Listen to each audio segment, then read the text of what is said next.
Good morning, my dear students, and good morning, my parents. एवं नमस्कार। ମୁଁ ହେଉଛି ଆପଣମାନଙ୍କର କଳ୍ପନା ଗୁରୁମା। ଆଜି ଆମେ ପୁଣି ଥରେ 8th କ୍ଲାସ୍ର ଗ୍ରାମାର ପଢ଼ିବା। ଚାଲନ୍ତୁ ଯିବା ଆମର ଗ୍ରାମାର ଲେସନ୍କୁ। ସୋ ଆମେ ଆସି ପହଞ୍ଚି ସାରିଲେ ଦି କେସ୍ରେ, ମାନେ ଆମର ଲେସନ୍ 7 ହେଉଛି ଆମର ପାଠର ଆଜି। ତ ପାଠ ନାଁ ହେଉଛି ଦ କେସ୍। ଦ କେସ୍ ମାନେ ହେଉଛି କାରକ। କେସ୍କୁ ଆମେ କ'ଣ କହିବା?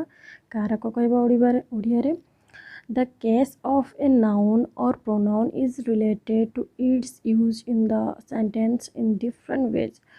कारक होची गोटे कौन विशेष्य आउ सर्वनाम आपको रिलेटेड क्या करछि ना विभिन्न प्रकार सेंटेंस को से एंगल करुच्ची। ठीक अच्छे। तो we shall discuss 3 main kinds of cases. आमर केसेस जो अच्छी कारक जो अच्छी 3 प्रकार अच्छी। देखिए कौन कौन ना गोटे नोमिनेटिव केस, गोटे ऑब्जेक्टिव केस आ गोटे पोसेसिव केस। ता माने कौन नोमिनेटिव केस क्या कह जाए ना नोमिनेटिव केस आम साधारणतः कर्ताकार को कहवा। ऑब्जेक्टिव केस आम साधारणतः कर्मकार को कहवा एवं पोसेसिव केस को आम कहवा संबंध कारक। ठीक अच्छे। कर्ता कारक, कर्म कारक आउ संबंध कारक। ठीक अच्छे। ये तीन हूँ आम कारकर।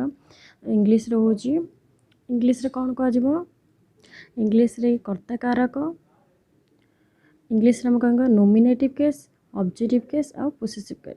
नोमिनेटिव केस क्या कहवा ना व्हेन ए नाउन और pronoun is used as the subject of the verb in a sentence it is said to be in the nominative case. से कहूँ आम जिते बड़े गोटे विशेष आउ सर्वनाम जिते बड़े आम गोटे सब्जेक्ट को कर्ता भाव में व्यवहार करुँच से गोटे सेंटेंस हिसाब से आम व्यवहार कर। देख ये कौन देला first example Sunil plays cricket. देख फास्ट कौन देला Sunil plays cricket. B Nupur watch the television. C he is our next door neighbour. D she cooked food for the family. E we shall go to Shimla tomorrow if they were making noise. तो कौन है प्रथमटा कौन है Sunil plays cricket. Sunil कौन कर cricket खेलुची। तो सुनील ये गोटे कौन है गोटे कर्ता कारक है ना नहीं कहीं आम जानदे कर्ता हूँ गोटे सब्जेक्ट। ठीक अच्छे। Semi Nupur watch the television. तो ये किए कर्ता कारक, ये किए कर्ता कारक। तो ये कर्ता कारक होउछनी हमर नुपुर।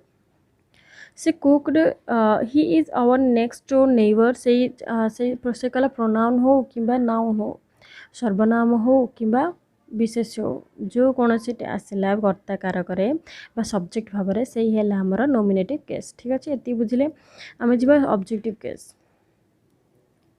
देख ऑब्जेक्टिव केस कौन कौन ऑब्जेक्टिव केस हूँ व्हेन ए नाउन जिते बड़े आम नाउन आउ प्रोनाउन को व्यवहार करवा से कौन हम तार क्रिया को बुझेब of the verb object of the verb देखिए से ऑब्जेक्टिव केस कहीं ऑब्जेक्टिव केस को आम साधारणतः कर्मकारक कहते। तो कर्मकारक है मान से कौन तार क्रिया को बुझा तार क्रियाटा कौन ता कामटा कौन से हिसाब से आम कर्म को जीवा। देख ही लव्ड हिज सन। से क्या भल पाए क्या आसला तो कौन है पुओ को भल पाए। तो पुओ ये आमर कर्मकारक। ठीक अच्छे। तापर आसला the teacher praised here. Teacher कौन प्रेज कर हियर बोले हियर आसला माने गोटे झील को ना नहीं ही हिट द डॉग। से क्या कला डॉग को हिट कला। तो क्या को हिट कला आसला मीन्स तो डॉग। तो डॉग ये आमर कौन है ना ऑब्जेक्टिव। क्या को पचारा मीन्स आम कौन कहवा होम आसला मीन्स आम आमर ऑब्जेक्टिव केस को कहवा। सुनीता मेट अश्विनी। सुनीता क्या सहित मिसला क्या सहित मिसला। तो यहाँ क्या सहित आसला मीन्स आमर आसला अश्विनी। तो अश्विनी कौन क्या कला एंगल को ना ऑब्जेक्टिव केस को से एंगल कला। देख पोसेसिव केस। पोसेसिव केस क्या कहे ना पोसेसिव हूँ आमर कौन संबंध कारक। व्हेन ए नाउन और pronoun denotes possession or ownership of anything it is said to be in possessive case।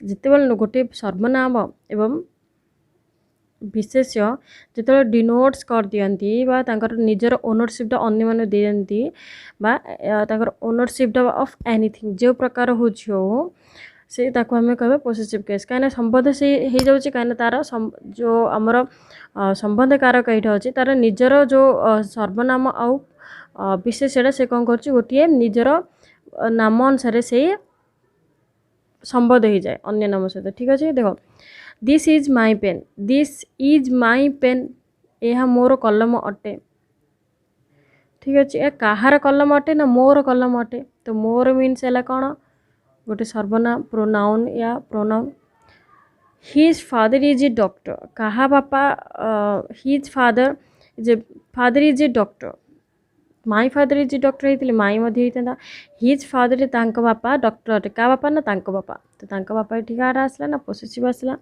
निधिस mother is singing देख निधिस मदर इज सिंगिंग तो निधिस मदर इज सिंगिंग आसला मीन्स कौन है कि निधिस कौन माँ हूँ गोटे से गीत गायकर तो कौन है तो कहा मदर ना निधिर मदर देख the girl's purse is beautiful कहार पर्सटा सुंदर अटे ना गर्ल्स झीटार he gave me your shirt से तार सार्ट तुमको सार्ट दूची तो कौन है योर सर्ट कहार सार्ट ना तुमर सार्ट यहाँ आमर possessive case in the above sentence the underline words are possessive जी आमर अंडरलाइन देते सब पोसेसिव लाइन रे जाऊँगी ठीक अच्छे देख फॉर्मेशन ऑफ पोसेसिव केस तुम केमी संबोध केस को किए कर ठीक अच्छे the following rules are observed the while making possessive case for singular nouns possessive case is formed by adding S at the end of the noun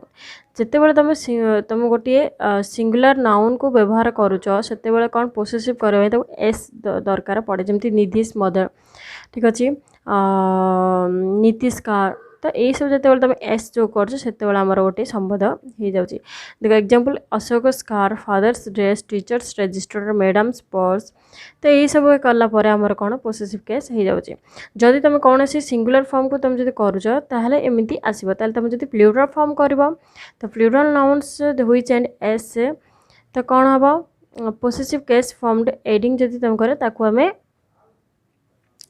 S जगह कौन करवा आम गोटे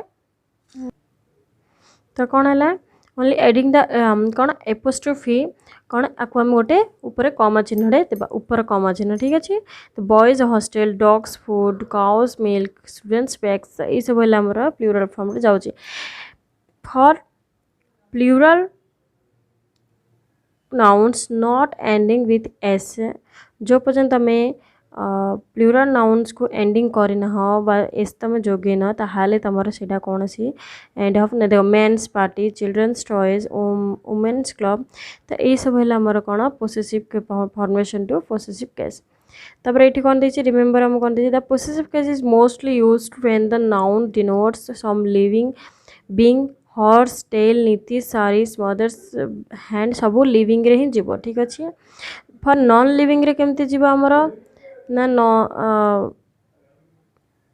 नॉन लिविंग जी not table stop bus of the school not schools bus तो यही सब भाव में जीव तो ये आम प्रश्नोत्तर आसला पे तो fill in the blanks possessive case forms से आसला आई वांट टू डे सचिन हाउस ये तुम पोसेसिव करे केमती ना I want to Sachin house ठीक अच्छे this is my brother's car I meet him on Rajan's birthday तो यही भाव में कर अंडरलाइन द नाउन्स और प्रोनाउन्स ऑब्जेक्टिव तुम कौन कर कर्मकारक फॉलो कर I cannot solve the sum तार नाउन प्रोनाउन कोड़ा मिसी जाऊँगी तो आई कैनट सॉल्व द सम किए सॉल्व कर क्या सॉल्व करलानी ना सम को तो सम है कौन ना अंडरलाइन द फॉलोइंग स्टेप्स तो एमती भाव में तुम प्रश्न करके टेक्स्ट जीवा underline the nouns and pronouns nominative case nominatives को कर वी वन द मैच तो वी हम तो जो तुम जोड़ा कर्ता कारक थी जोटा कर्ता कारक जाऊँ से तुम अंडरलाइन कर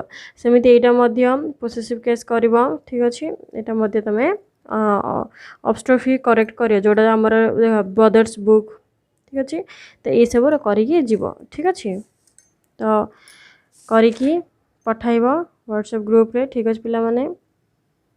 आमर यहाँ छोटिया पाठटी ठीक अच्छे छोटिया हिसाब से पढ़ेली तो समस्त बुझिकी भलसे प्रश्न उत्तर करी व्हाट्सएप सेंड कर पुणी आगामी क्लास रे साक्षात करवा विद्या नौची नमस्कार।